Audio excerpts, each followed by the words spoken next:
Excel Techno School, Guruvayanakere, Venur. Admission open now. ನಟ ಸುದೀಪ್ ಅವರನ್ನ ನಾರಾಯಣಗೌಡರು ಭೇಟಿ ಮಾಡಿರುವಂತಹ ವಿಚಾರಕ್ಕೆ ಸಂಬಂಧಪಟ್ಟ ಹಾಗೆ ದೊಡ್ಡ ಮಟ್ಟದಲ್ಲಿ ಚರ್ಚೆ ಆಗ್ತಾ ಇತ್ತು. ಸುದೀಪ್ ಭೇಟಿಯಾಗಿ ಏನೆಲ್ಲ ವಿಚಾರ ಆಯಿತು ಅನ್ನುವಂತಹ ವಿಚಾರಕ್ಕೆ ಸಂಬಂಧಪಟ್ಟ ಹಾಗೆ ಸ್ವತಃ ನಾರಾಯಣಗೌಡರು ಸತ್ಯವನ್ನ ಬಿಚ್ಚಿಟ್ಟಿದ್ದಾರೆ. ಮೊನ್ನೆ ತಾನೇ ನಟ ಸುದೀಪ್ರನ್ನ ಭೇಟಿಯಾಗಿರುವಂತಹ ನಾರಾಯಣಗೌಡರು ಕರವೇ ಅಧ್ಯಕ್ಷರವರು ಅಶ್ವಿನಿ ಪರವಾಗಿ ಲಾಬಿಯನ್ನ ಮಾಡಿದ್ರ ಅನ್ನುವಂತಹ ಪ್ರಶ್ನೆ ದೊಡ್ಡ ಮಟ್ಟದಲ್ಲಿ ಸಂಚಲನ ಸೃಷ್ಟಿ ಮಾಡಿತ್ತು. ಸೋಷಿಯಲ್ ಮೀಡಿಯಾದಲ್ಲಿ ಈ ಬಗ್ಗೆ ಪ್ರಶ್ನೆಯನ್ನ ಮೂಡಿಸಲಾಗಿತ್ತು. ಗೊಂದಲಕ್ಕೆ ತೆರೆ ಎಳೆಯುವಂತಹ ಕೆಲಸವನ್ನ ಇವತ್ತು ನಾರಾಯಣಗೌಡರು ಮಾಡಿದ್ದಾರೆ. ಯಾವ ಕಾರಣಕ್ಕಾಗಿ ಭೇಟಿ ಮಾಡಿದ್ರು, ಸುದೀಪ್ರನ್ನ ಭೇಟಿ ಮಾಡಿ ಏನು ಮಾತಾಡಿದ್ರು ಅನ್ನುವಂತಹ ಪ್ರಶ್ನೆ ಇತ್ತಲ್ಲ, ಅದಕ್ಕೆ ಸ್ವತಃ ಕರವೇ ಅಧ್ಯಕ್ಷರು ಮಾಹಿತಿಯನ್ನು ಕೊಟ್ಟಿದ್ದಾರೆ. ಅವರ ಮಗನ ಮದುವೆಯ ಆಮಂತ್ರಣ ಪತ್ರಿಕೆಯನ್ನು ಕೊಡೋದಕ್ಕೆ ಹೋಗಿದ್ರು ಅನ್ನುವಂತಹ ವಿಚಾರ ಗೊತ್ತಾಗ್ತಾ ಇದೆ. ಆದರೆ ಸೋಷಿಯಲ್ ಮೀಡಿಯಾದಲ್ಲಿ ಏನೇನೋ ಚರ್ಚೆಗಳಾದವು. ಅಶ್ವಿನಿ ಗೌಡ ಪರವಾಗಿ ಏನಂದ್ರೆ ಲಾಬಿ ಮಾಡೋದಕ್ಕೆ ಹೋದ್ರು.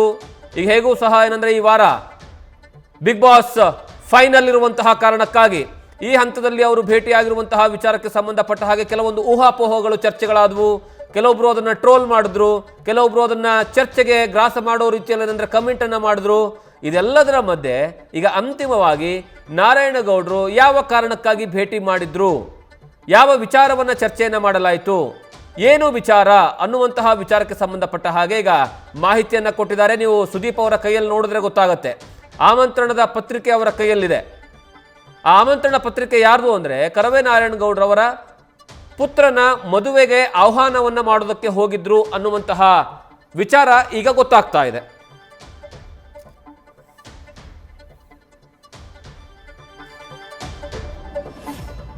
ಬಿಗ್ ಬಾಸ್ ಫೈನಲ್ಗೆ ಕೌಂಟ್ ಡೌನ್ ಶುರುವಾಗಿದೆ.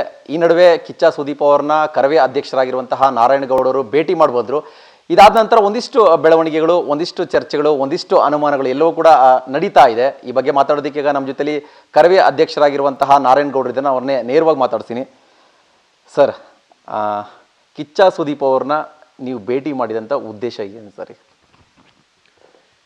ಕಿಚ್ಚ ಸುದೀಪ್ ಅವ್ರನ್ನ ನಾನು ಅನೇಕ ಬಾರಿ ಭೇಟಿ ಮಾಡ್ತಾ ಇರ್ತೀನಿ. ಅವರು ನಮ್ಮ ಮನೆಗೆ ಬಂದಿದ್ದಾರೆ, ನಾನು ಅವ್ರ ಮನೆಗೆ ಹೋಗಿದ್ದೀನಿ. ನಮ್ಮ ಮನೆಯಲ್ಲಿ ಕೂತು ನಾವೆಲ್ಲ ಊಟ ಮಾಡಿದ್ದೀವಿ, ಅವ್ರ ಮನೆಯಲ್ಲೂ ಕೂತು ನಾನು ಊಟ ಮಾಡಿದ್ದೀನಿ.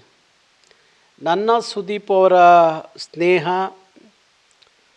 ಅದೇನು ಇವತ್ತಿನ ಅಲ್ಲ, ಸುಮಾರು ಒಂದು 20-25 ವರ್ಷದ್ದು ಇದು. ಈಗ ನಾನು ಸುದೀಪ್ ಮನೆಗೆ ಹಾಕೋದೆ, ನನ್ನ ಮಗನ ಮದುವೆ 22, ಇದೇ ಜನವರಿ 22ನೇ ತಾರೀಕು ಮದುವೆ. ಇನ್ನು 7-8 ದಿವಸ ಇದೆ. ಆ ಮದುವೆಗೆ ನಾನು ಒಂದು ವಾರದಿಂದ ಸುದೀಪ್ ಫೋನ್ ಮಾಡ್ತಾಯಿದ್ದೆ, ನೀನು ಸಿಗ್ತಾ ಇಲ್ಲಪ್ಪ, ಸಿಗಪ್ಪ, ನನ್ನ ಮಗನ ಮದುವೆಯ ಆಹ್ವಾನ ಪತ್ರಿಕೆ ಕೊಡಬೇಕು, ಸಿಗು ಅಂತ ಹೇಳಿ. ಅದಕ್ಕೆ ಅಣ್ಣ ಇಲ್ಲ, ನಾನು ಹಿಂಗೆ ಹೊರಗಡೆ ಇದ್ದೀನಿ, ಬಂದು ಫೋನ್ ಮಾಡ್ತೀನಿ, ಬಂದುಬಿಡಿ ಮನೆಗೆ ಅಂತ ಅಂದರು. ಮೊನ್ನೆ ಅವರು ಫೋನ್ ಮಾಡಿದ್ರು, ನೀವು ಫ್ರೀ ಇದ್ದರೆ 5 ಗಂಟೆಯಲ್ಲಿ ಮನೇಲಿದ್ದೀನಿ, ಮನೆಗೆ ಬಂದುಬಿಡಿ, ಇಲ್ಲೇ ಕಾಫಿ ಕುಡ್ಕೊಂಡು ಇನ್ವಿಟೇಷನ್ ಕೊಟ್ಟು ಹೋಗ್ರಂತೆ ಅಂದು. ನಾನು ನಮ್ಮ ಬೀಗರು ಇಬ್ಬರೂ ಸಹ, ಅವರು ಸುದೀಪ್ ನನ್ನ ಬೀಗರಿಗೂ ತುಂಬ ಪರಿಚಯ. ಸುದೀಪ್ ಇಬ್ಬರು ಒಟ್ಟಿಗೆ ಹೋದು. ಎಷ್ಟು ಸಮಯ ಅಂದರೆ ಒಂದು 5:30-6 ಗಂಟೆ ಸಮಯ ಹೋಗಿ. ಅವರೂ ಸಹ ಬಿಗ್ ಬಾಸ್ ವಿಚಾರ ಚರ್ಚೆ ಮಾಡಲಿಲ್ಲ. ನನಗೆ ಚರ್ಚೆ ಮಾಡಲಿಕ್ಕೆ, ನಾನೇನು ದಿನ ಬಿಗ್ ಬಾಸ್ ನೋಡೋನಲ್ಲ, ಬಿಗ್ ಬಾಸ್ ಬಗ್ಗೆ ನನಗೇನು ಅಷ್ಟೊಂದು ಗೊತ್ತಿಲ್ಲದ ವಿಚಾರ. ಆದರೆ ನಾವು ಬೇರೆ ಬೇರೆ ವಿಚಾರಗಳನ್ನು ಅಲ್ಲಿ ಮಾತಾಡಿಕೊಂಡು ಅಲ್ಲಿಂದ ಹೊರಟು. ಅಲ್ಲಿ ಒಂದೆರಡು ಫೋಟೋ ತೊಗೊಂಡ್ರು. ಆ ಇನ್ವಿಟೇಷನ್ ಕೊಡುವಾಗ ಆ ಫೋಟೋನ ಸೋಷಿಯಲ್ ಮೀಡಿಯಾದಲ್ಲಿ ಹಾಕಿರು. ಈ ಮೂರ್ಖರಿಗೆ ಕನಿಷ್ಠ ತಿಳ್ಕೋಬೇಕು ಯಾಕೆ ಹೋಗಿದ್ದಾರೆ ನಾರಾಯಣಗೌಡರು. ನಾನು ಸುಮಾರು 1.5 ತಿಂಗಳಿಂದ ನನ್ನ ಮಗನ ಮದುವೆಗೋಸ್ಕರ ಎಲ್ಲ ಕ್ಷೇತ್ರದ ಗಣ್ಯರ ಮನೆಗೆ ಭೇಟಿ ಕೊಡ್ತಾಯಿದ್ದೀನಿ, ನೀನು ಆಹ್ವಾನ ಪತ್ರಿಕೆ ಕೊಡಲಿಕ್ಕೆ. ಅದು ದಿನನಿತ್ಯ ಸೋಷಿಯಲ್ ಮೀಡಿಯಾದಲ್ಲಿ ಬರ್ತಾಯಿದೆ ಫೋಟೋ. ಇವರು ತಿಳ್ಕೋಬೇಕಾದಂಥದ್ದು ಭಾರಿ ವಿಚಾರ ಇದೆ. ತಿಳ್ಕೊಳ್ಳಿಕ್ಕೆ ಆಗದೇ ಇರುವಂಥವ್ರು ಗೊತ್ತಿಲ್ಲದೆ ಇರುವಂಥವ್ರು ಇವರೆಲ್ಲ ಏನಾಗ್ಬಿಟ್ಟಿದೆ ಅಂದರೆ ಈ ಸೋಷಿಯಲ್ ಮೀಡಿಯಾ ಅನ್ನೋದೊಂದು ಇವ್ರ ಕೈಗೆ ಸಿಕ್ಬಿಟ್ಟು ಮೊಬೈಲ್ ಕೈಲಿದೆ ಅಂತ ಹೇಳಿ ಯಾರ ಬಗ್ಗೆ ಏನು ಬೇಕಾದರೂ ಬರಿಬೋದು ಅನ್ನುವ ನೀಚ ಪ್ರವೃತ್ತಿ ಇದೆಯಲ್ಲ, ಇದಕ್ಕೊಂದು ಅಂತ್ಯ ಕಾಣಿಸ್ದೆ ಹೋದರೆ ಭಾರಿ ಕಷ್ಟ ಆಗುತ್ತೆ. ಯಾಕೆಂದರೆ ಪ್ರಜಾಪ್ರಭುತ್ವದಲ್ಲಿ ಎಲ್ಲರಿಗೂ ವಾಕ್ ಸ್ವಾತಂತ್ರ್ಯ ಅನ್ನೋದು ಇದೆ, ಅದೆಲ್ಲರಿಗೂ ಗೊತ್ತಿರೋ ವಿಚಾರ. ಆದರೆ ವಾಕ್ ಸ್ವಾತಂತ್ರ್ಯ ಹೇಗಿರಬೇಕು ಅಂದರೆ ಅದು ಒಂದು ಆರೋಗ್ಯಕರವಾದಂಥ ನೈಜವಾದಂಥ ಚರ್ಚೆ ಆಗಬೇಕು. ಅದಕ್ಕೆ ಸಂವಿಧಾನದಲ್ಲಿ ಹಕ್ಕಿದೆ.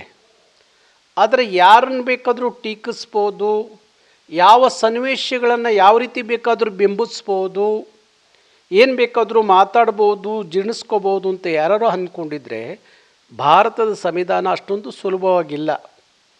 ಅವ್ರ ಮೇಲೆ ಯಾವ ರೀತಿಯ ಕಾನೂನು ಕ್ರಮ ತಗೋಬೋದು, ಯಾವ ರೀತಿಯಲ್ಲಿ ಶಿಕ್ಷೆಗೆ ಒಳಪಡಿಸ್ಬೋದು, ಅದನ್ನು ಮಾಡುವಂಥದ್ದು ನಾನು ಸಹ ಸುಮಾರು 40 ವರ್ಷಗಳಿಂದ ಮಾಡ್ಕೊಂಡು ಬಂದಿದ್ದೀನಿ. ಸರ್, ಈಗ ಮೊದಲನೇದಾಗಿ ಬಿಗ್ ಬಾಸ್ ಫೈನಲ್ ಈ ವಾರದಲ್ಲಿ ಕೊನೆಯಲ್ಲಿ ನಡೀತಾ ಇದೆ ಒಂದು ಕಡೆ. ಮತ್ತೊಂದು ಕಡೆ ಕರವೇ ಕಾರ್ಯಕರ್ತರಾಗಿದ್ದಂಥವರು, ಕರವೆಯಲ್ಲಿ ಸಂಘಟನೆಯಲ್ಲಿದ್ದಂಥವ್ರು ಅಶ್ವಿನಿ ಗೌಡ ಅವರು ಕೂಡ ಅಲ್ಲಿ ಕಂಟೆಸ್ಟೆಂಟ್ ಆಗಿದ್ದಾರೆ. ಈ ಸಂದರ್ಭದಲ್ಲಿ ನಾರಾಯಣಗೌಡ ಅವರು ಸುದೀಪ್ ಅವ್ರನ್ನ ಭೇಟಿ ಮಾಡಿದ್ರ ಅಂದರೆ ಅದ್ರ ಹಿಂದೆ ಏನಾದರೂ ಲಾಬಿ ಮಾಡೋಕೆ ಹೊರಟ್ಬಿಟ್ರ ಅನ್ನೋ ಒಂದು ಅನುಮಾನ ಈಗ ಅಲ್ಲಿ ಸೃಷ್ಟಿಯಾಗೋದಕ್ಕೆ ಕಾರಣ ಆಗಿದ್ದು ಅಲ್ಲ. ಬಿಗ್ ಬಾಸ್ ಸಂದರ್ಭಕ್ಕೂ ನನ್ನ ಮಗನ ಮದುವೆ ಇನ್ವಿಟೇಷನ್ ಕೊಡೋಕ್ಕೂ ಯಾಕೆ ತಾಳಿಯಾಗಿ ಅದನ್ನು ಹೊಂದಾಣಿಕೆ ಮಾಡ್ತೀರಿ? ಯಾಕೆ ಮಾಡ್ತೀರಿ?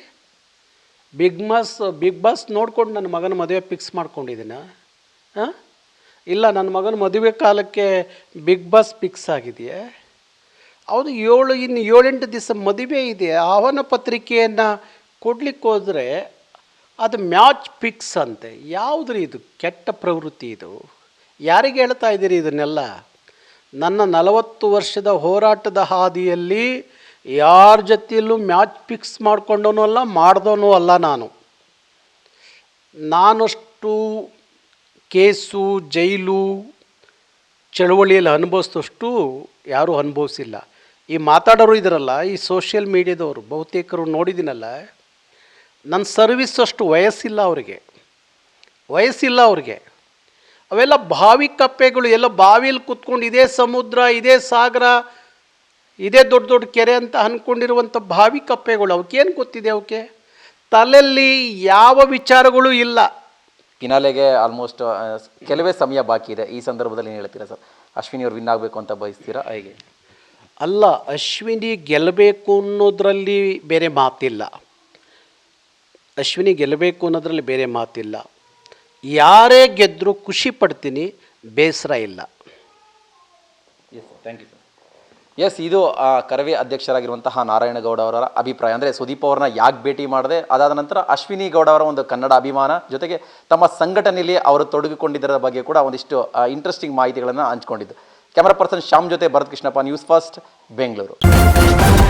ನ್ಯೂಸ್ ಫಸ್ಟ್, ನಿರ್ಭೀತಿಯಿಂದ ನಿಮ್ಮ ಪರವಾಗಿ.